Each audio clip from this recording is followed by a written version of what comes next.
I'm Van. I'm Sori. That's Booby. And Ghosty and Lighty and Culpy. He's half here with us. If you want a ghosty plush thingamajig, I got the Connect. So we have the Connect. No, I have the Connect. You don't even know how to reach those. What? Look, what's on this shirt? Who's on this shirt? Mwah. Trying to make everything about you. All right, ready? This song was picked by the big homie Daniel, who's the one that got little Orion, his little monster outfit. Oh yeah, which is so cute. That's your favorite. It is my favorite. Yeah, it's my favorite. I actually, when I picked it, like on the registry, I didn't know it was going to be so much my favorite. But once he was born, that teal color looks so good on him. It's so cute. It does. That really was when we were wearing that. He was wearing that outfit when we brought him to the Apple store, and then I had to like put his little pants or something on, and I laid him on the table, and that's when everybody was like, "An eye baby." All right, so this is here. You're gonna have to pronounce this because Neugeborenen Harte. Yep. I have no freaking clue what that is. Well, but, that's I was reading this stuff to you. It literally means pronounced dead but yet reborn. Dead but yet reborn. There you are. There you are. So I wonder if this is. Do you think that this is going to be in English? I doubt it very highly. I doubt it very highly.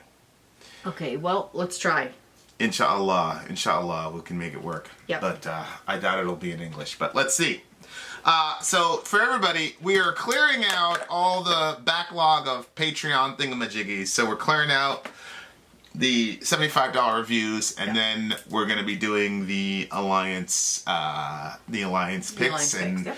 So we're trying to knock those out. And then we'll be back on track. But it's going to take us a little while to request. We've been out for 6 weeks. Come on, y'all. Probably take us like a couple weeks to actually get caught up. But anyway, let me see if I can try to find lyrics here. That should be interesting. So this is a I'm assuming this is a German band. Deutsch. That's German, isn't it? That's what I would say. Neugeborenen. All right, let's do it. Go. You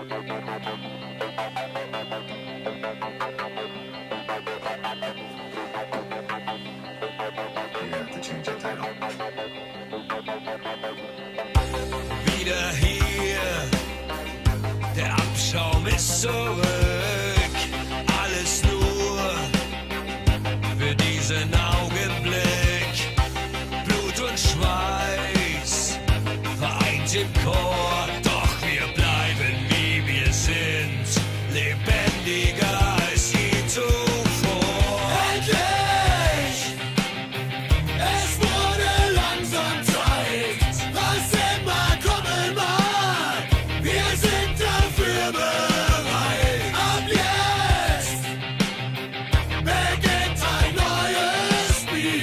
Wir gehen diesen Weg gemeinsam bis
die Hölle gehen, durch die Hölle gehen.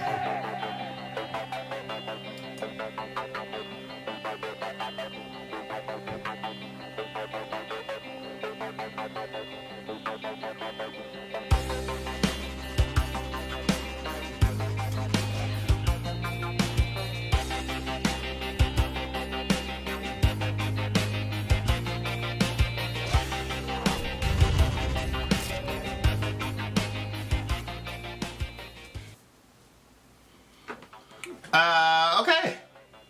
So this is a German band. Long live Germany. Huh? What did you think? What did you think? I liked it. What Well, are the translations? yeah, I wasn't actually like paying attention much to what the song was actually about. I was more watching the video and listening to the sound.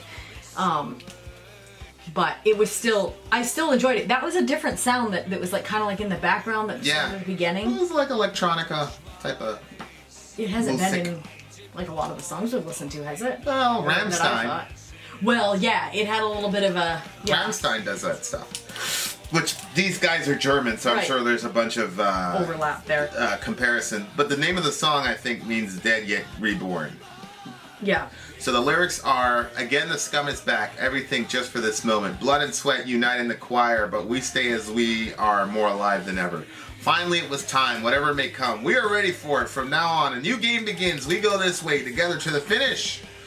All roads lead forward, dead yet reborn. We are back to feel and see you, even if the sun does not laugh. You give us new strength again. We would go through hell together. For years, inhaled the shit, manifested the downfalls. Our hearts beats in every tone. Where does it fucking end? Who knows that? Where does it end? Fucking who knows that? I think is what he said. Anyway, so the song seems to be about like the band and like their relationship to their fans. Is what it looks like. Like they broke up and then they got back together, or maybe they Who's took the a scum? hiatus. The scum is their followers? Well, it could be them. You know how Slipknot calls themselves, you know, their fans maggots or whatever. They might be referring to themselves or the fans as the scum. Yeah. Maybe that's the term of endearment that they use for each other.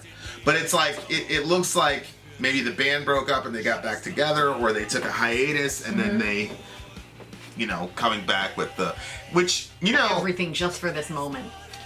I always wonder about that. Like, What? when I was in high school, you know, like I would mark my entire life revolved around the next show. You know what I mean? Like the next rock show. Really? Oh yeah, like when I had Korn April 8th. I waited like 6 months to go to that show, and it was like everything. So like my entire life was consumed with that. I always wonder though, like the bands, like how important is the audience to the band? Like that's one thing I really, really like to do. And that's one of those like questions I have to ask them off camera. Yeah. Like I want to know, like, after you've hit, you like, remember we were talking to Zen from Nail the Scars, and like we hit when we were hanging out with him, it was like the last show that they did. Yeah. So they were kind of tired or whatever, but he was still cool, and they all went out and talked to people and all this. But you just wonder, like, how important is the audience to these bands? Like how much does it really? What do they mean to them? Because they could be. Are they important because they're like dollar signs? Are they important because there's somebody who relates to your music? Right. Are they important because they're gonna feel and they're gonna rock with you, and you want to rock with your own music with them? Or there's so many different things that they could mean to you. Like I'm Right. sure that they're important, but what type of importance do they hold? Right. And You don't want to think that the only reason you're important to your favorite band is because you're a dollar sign. You want to be like, oh, we're rocking together, you know? well, that's what it says. Like, you give us new strength again, Yeah. we would go through hell together. So it's kind of Yeah. like that, rah, you know. And those are phrases that get thrown around a lot. But We'd go you through know. hell together. Yeah, but for me, like, you know, there's only about 3 or 4 people ever, like, in my life where,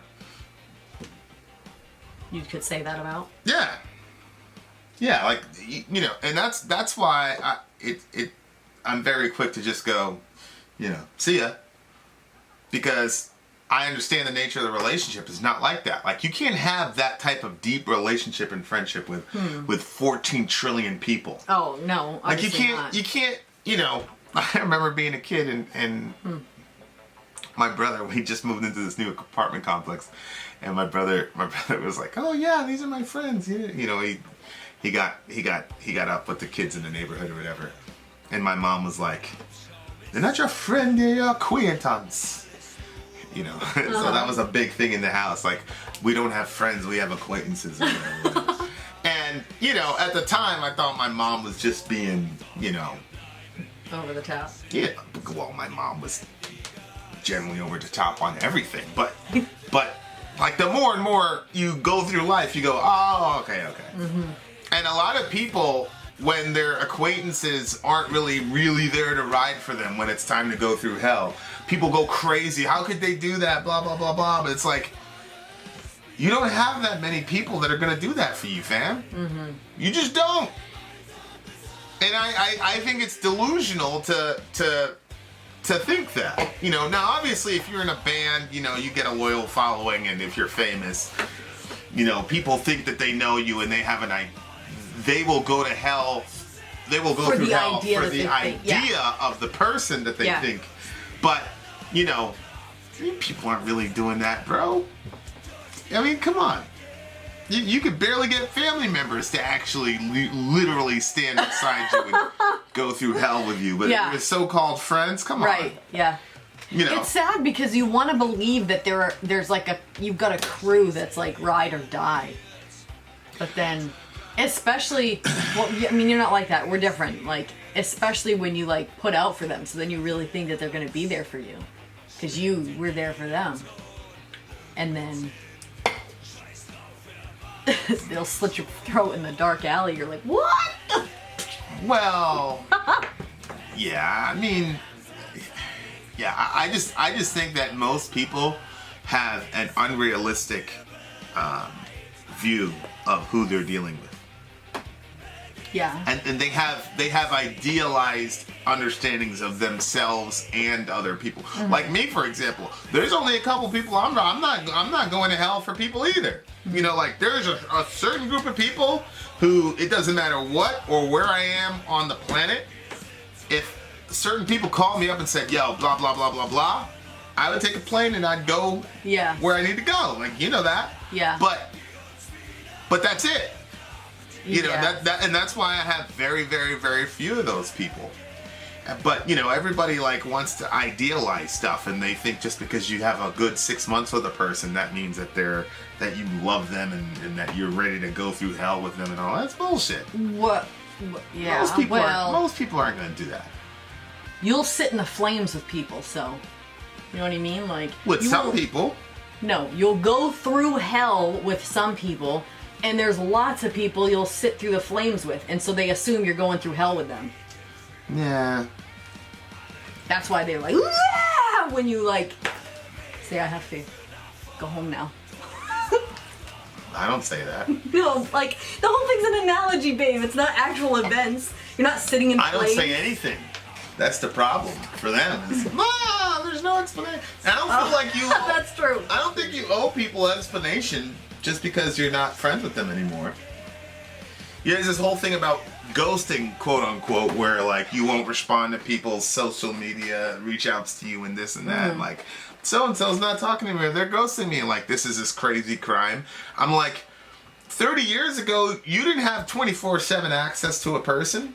Oh, yeah. Like, this is crazy talk. Like, what do you mean they're ghosting you? You mean they're not returning your social media? Like, they don't want to talk to you. They're like, oh, you blocked me. Yeah, I don't want to talk to you. Back in the day, I don't want you to have access to me. Yeah, back in the day, like, people had to call your house, so they had to have your personal number to get a hold of you. Right. And then when they called, you may or may not be home, so you could be home and not answer, and it's no problem, you know, because nobody knows, you know. Well, back in the day, people would just change their number. Yeah. That was it. But now you can't, because everybody's got socials. They got Twitter, they got Insta. They're gonna find you. So then they're like, oh, and now they could tell that you read their message. Little green dot. Well, yeah. You're on. Yeah. Why aren't you talking to me? Yeah, and again, it's different. Like, our community is different. I'm talking about like human people who really feel like they're owed access to you. I'm not talking about personal experience because I'm not on social media all that often. I'm just not that guy. I'm just gonna block you.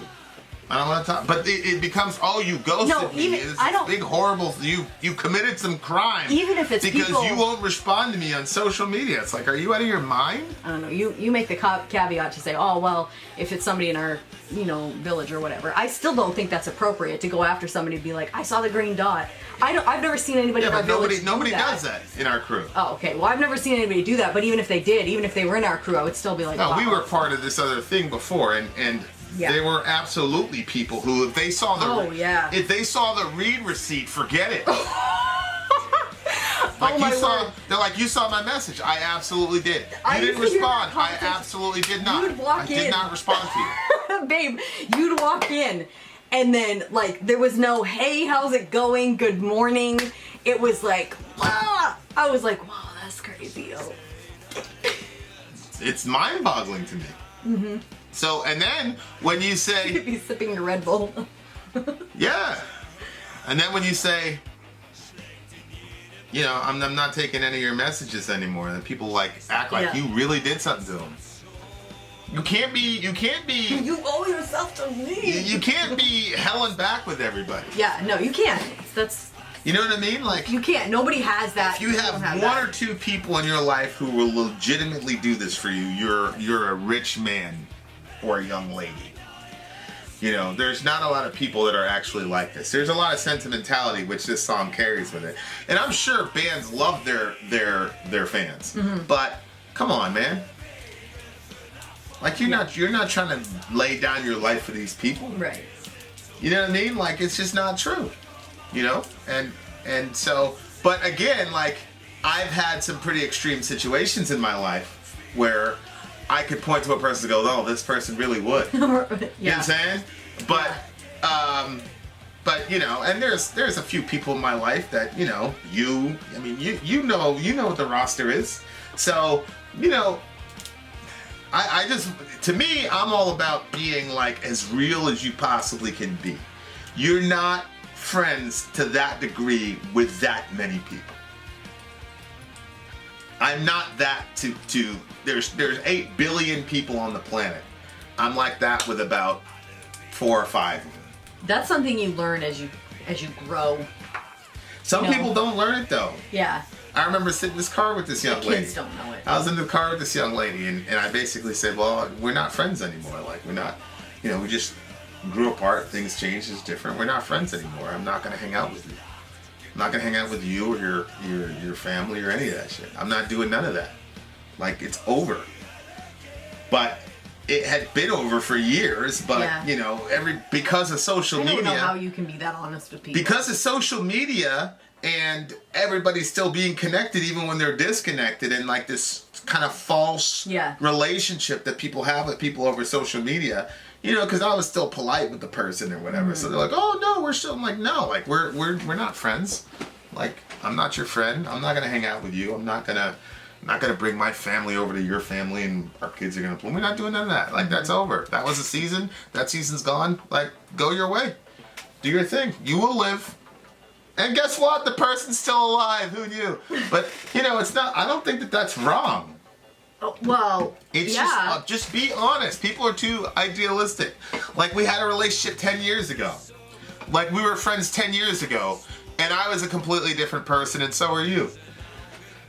Circumstances were different. Everything was just different. Now things are changed, and we haven't grown with each other. We've grown apart, and it doesn't make sense to pretend that we're gonna, be honky-dory. Right. Right. And so, no. And we have a new set of friends and whatever, and I don't know what they're doing because I don't know what they do. But, but you were acting all, oh my God. But I was just like, well, what? It's true. Like, what am I supposed to pretend? Lots of people do. Well, yeah, I think that's great. That's worse and then to lots me. of people just don't say anything. Like, there's two ways, they say there's 2 ways of saying no. One is to say it so nicely that they don't get upset with you. That's my default setting, is to not say anything. The second one is to just not say anything at all, and then they pick up the... Well, that's my default setting. The problem is that this person showed up in my driveway. That's right. They showed That's up in my true. driveway. I was like, oh, okay. That's true. Okay, yeah. well, I'll tell you to your face then. Don't talk to me anymore. Like, well, I mean, you're... So, I mean... I know, but it just... See, I mean, what's supposed to happen? I'm supposed to just keep lying? Like, that's just crazy to me. You're right, it did make it different because she showed up. Yeah, you should... That does change things Well, because you can't that's just... that's a strange stuff that people do with me. Yeah. Like, you show up unannounced at my door. Yeah, that is... So if you do that, then... And we have social media. There's plenty of ways for you to contact. Well, no, because I just wasn't responding to her. Yeah, but if you keep She trying was hitting me up on social, I just wasn't responding to her. Well, so that should tell you. Oh, yeah, but this person's personality type was like one of those people that kind of goes out of the way to force the issue. Yeah. And I'm not the person to do that with. Nope. You're You not. know, because they're used to, impeding on somebody's space, making them feel uncomfortable, and then now you're on the defensive because now you're uncomfortable. No, come to dinner tonight. Yeah. Whereas to me, it's like, well, if you put yourself in that situation, nobody told you to come over here. Yeah. So now, I'm gonna say exactly, whatever. So, I don't know. I just, and maybe I'm crazy. Maybe there's something wrong with me. People have told me that too. You've told me that. But that's just how I handle it. But this is about, being gone for a while and coming back together and having, I've never had that experience because I moved around so much. So I never had the experience of like having a group of people being gone and then coming back and getting reintegrated with them and all that stuff. So I don't know what that's like. We didn't move, but I don't have that experience either. We had there was probably 13 kids at our house, generally speaking, when I was a kid, but I don't think I ever got a deep relationship with anybody. Well, and I'm not saying that those are all surface level relationships. Some of those are deep. It's just the idea that you're going to be friends forever with all the people that you're friends with right now is crazy. Right. And people do this zero-sum thing where it's basically like, if you're not completely friends forever, that means you were never friends at all. No, we were very deep friends for that particular slice of time. And that particular slice of time is over. Goodbye. There's no reason to try to recreate something that was already gone. That was gone. That's it. It's over. It's too sad. I don't like that. I don't think that that's sad. Sad. No, if we lived in the 1800s and you traveled, No, I know. You traveled 20 miles away. Yeah. I mean, it was like you said goodbye to your friend and that was it. Like you never saw him again, and life went on. And that really is the human experience for millennia, since forever. Even in the Bible, Paul and Barnabas, they were road dogs. They got into a disagreement. That was the end of it. They never saw each other again. And life went on. Barnabas went on, he did his thing. Paul went on, he did his thing. Yeah. There's just too much sentimentality, I think, when it comes to friendship. Like I said, there's how many Jonathans are there to Davids in the Bible? How many relationships like that do you see in the Bible? Right. You never see it. It happens once or twice. That's a scenario. All the other the sentimentalism, I think, is what is really. It has a corrosive effect on people because then you have this pretend relationship or whatever, and then all this, and the other thing, all this unspoken stuff and all this other, it's like, nah, I'm not doing that. I don't do that. I don't do that. I don't play around like that. Nope. So I'm not sure that you can do that. That you can leave a group of people for whatever reason, then come back and pick up exactly where you left off. I mean, it's possible. That happened with you. I would leave and I'd come back and we'd pick up where we left off. We were still friends, what I mean? But you're in the closest place to my heart other than Jesus of Nazareth. You're in the closest place to my heart. So it doesn't matter where I go or how far away I've been or whatever. But there's only 2 or 3 people like that. So, I mean, yeah. But I mean, I don't know. Maybe other people had different experiences. It's just I moved. You know what I'm saying? When I was a kid, I moved and we never went back there. We never went back to a place where we left. So, I was always Well, like the new kid. I think that you're right. You would leave. We weren't married. We were just friends. You would leave, and then when you would come back, like, yeah, it's true. We'd just pick up. But I do that with a lot of people. But I didn't have that. I think that because we connected on a spiritual level, that's kind of what made that different. Because Yeah. like I agree. I connect like my friend Emily. When she pops up around and I go hang out with her, it's like time hasn't really passed. Yeah. And the same thing with Kim. It feels like time hasn't really passed. Right. In some ways, I still feel like we're 15, that immature, Right. whatever, you know? Right. So, but it's not the same at all as when you would come back and it was just like that spiritual. Well, that's the thing. There are some people I connect with, like, I've never connected with anybody spiritually like I'm doing with you. I never will. And then there's other people who, you know, circumstances kind of create camaraderie. Right. And you end up saying, whoa, man, like, I got a lot of respect for you, blah, blah, blah. You know, where you're like, all right, cool, I can roll with this guy. Like, this Right. guy. I love people who aren't afraid of anything. So I see you in a high-stress situation, and you're just going through your progressions and doing what you need to do. You know, A lot of respect. I respect the hell out of that. And there are very, very few people that are like that in bad situations. So I really appreciate that stuff. But yeah, I mean, this is a good song. Okay, but that line, for years inhaled the shit, is really gross to me. Yeah. And I'm just having a hard time to get past that because it's kind of hot in this room. So the breathing is And kind of... any form of discomfort, you're I'm not good with. Yeah, you. At all. It's hilarious to me. Yeah, the minute How I'm soft you uncomfortable, are. I tell you right away. It's amazing how soft you are, and you're It's gonna be very hot in you're here. gonna be some missionary in Africa. You're Honey, ridiculous. you don't understand. You're when I'm ridiculous. doing things that require that, but when I'm being pampered, you pamper me. What do you think's gonna happen? I do not pamper I used you. to do I do not pamper you when at I all. want something, I don't get it. That's not pampering. What is that? That's pampering. No, Of course you it's don't pampering. ask. You don't ask for a lot of things. That's the thing. You ask for the car. What else have you asked me for? A wedding ring. Not that you would. I didn't ask you to marry me, but I told you I wanted us to have wedding rings. You asked for the car and you asked for a wedding ring. Yeah, but I'm talking That's about it. like smaller I things do that not when I'm pamper you. uncomfortable. I'm hungry. Can you stop and get me something to eat? I want to get an ice cream. Stop and get me an ice cream. I need some water. Stop and get me some water. All that stuff. That's not pampering. What How am I is gonna that say? not pampering? No. Well, that's if I'm. You like- want water? It's Screw not like- you! Die of thirst. No. Well, okay, I don't need ice cream. Stop, babe.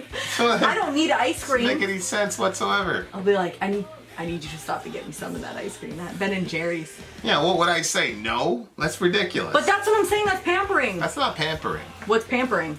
Pampering is me putting on the AC and ruining our sound quality because it's a little bit warm in here. That would be pampering. I'm not doing that.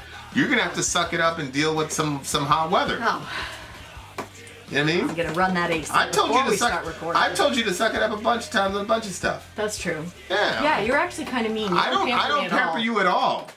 What are you talking about? You're Anyway, just a giant jerk. what do you give this song? 8. 8. I'll give it 8.3. It's a good song. Very good. I'm glad their fans like them. Well, there you are. Vin out. Sorry out. Gone. Ton, wo wir sind. Scheiß drauf, wer weiß das schon.